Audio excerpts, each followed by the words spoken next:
ഇതിന്റെ ഷൂട്ടിങ് കാര്യങ്ങളൊക്കെ നടന്ന എവിടെയാണ്? ഇത് നമ്മൾ കാഞ്ഞിരപ്പള്ളിയിലെ ഷൂട്ട് ചെയ്തേ, ഒരു കോളേജിൽ. കാഞ്ഞിരപ്പള്ളി, കോട്ടയം.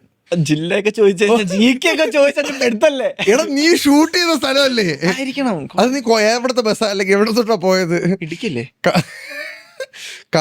ഇടുക്കി ജില്ലല്ലേ? കാഞ്ഞിരപ്പള്ളി. കാഞ്ഞിരപ്പള്ളി എവിടെയാണെന്ന് നോക്കട്ടെ. പുല്ല് 2 എണ്ണം കണക്കി തന്നെ. Kanjirappally is a taluk in a town in Kottayam district. Situated about 38 kilometers away from district capital. അപ്പൊ കോട്ടയം. ഇടുക്കിയോ?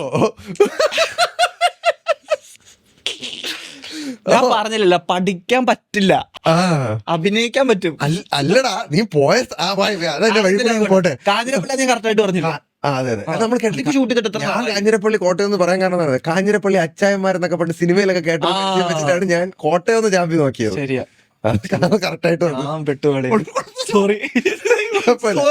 അല്ല അത് ഫുൾ ഷൂട്ടും കാഞ്ഞിരപ്പള്ളി തന്നെയായിരുന്നു. കാഞ്ഞിരപ്പള്ളിയിലായിരുന്നു ഓൾമോസ്റ്റ്. സുരാജ് ഏട്ടനോട് ആദ്യമായിട്ടല്ലേ വർക്ക് ചെയ്തത്? സുരാജ് അല്ല, 18ാം പടിയിൽ ഞാൻ വർക്ക് ചെയ്തിട്ടുണ്ടല്ലേ?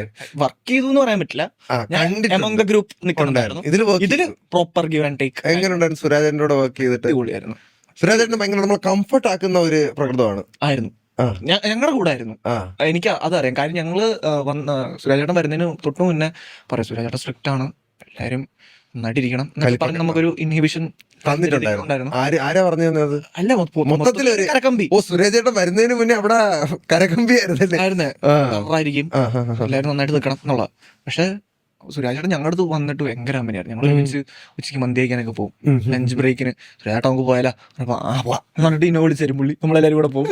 അത്രയും കമ്പനിയായിരുന്നു. രാത്രി പുള്ളി നമ്മുടെ റൂമിലേക്ക് വരും. അപ്പൊ ഞങ്ങളുടെ കൂടെ കുറച്ച് മ്യൂസീഷ്യൻസ് ഉണ്ട്. അരുൺ പ്രദീപ് തന്നെ പാട്ട്. അപ്പൊ അവന് ഈ ഗിറ്റാറും കീബോർഡും മൈക്കൊക്കെ ആയിട്ടാ വന്നത്. അവന്റെ വീഡിയോസ് ഒക്കെ വേറെ ലെവൽ വീഡിയോസ്, സ്ക്രിപ്റ്റ് ചെയ്ത് ചെയ്യുന്ന പയ്യനാണ്.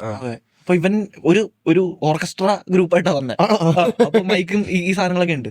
അപ്പൊ സുരാജേട്ടൻ രാത്രി ഒന്ന് മിമിക്രി പുള്ളിയുടെ പ്രൈവറ്റ് ഷോ ഞങ്ങൾക്ക്. ലേറ്ററിനൊക്കെ അവിടെ വെച്ചിട്ട് ലൈവ് ചെയ്തിട്ടുണ്ട്. ഞാൻ പിന്നെ ബീറ്റ് ബോക്സ് ചെയ്യും പുള്ളി. ബീറ്റ് ബോക്സ് ചെയ്യും. ഞങ്ങളുടെ ഫ്ലോറിൽ പ്രാവശ്യം വന്നിട്ട് മൊത്തം ഗാനമേള ഒറ്റയ്ക്ക് ചെയ്ത് മൃദംഗമൊക്കെ പൊളിയായിരുന്നു.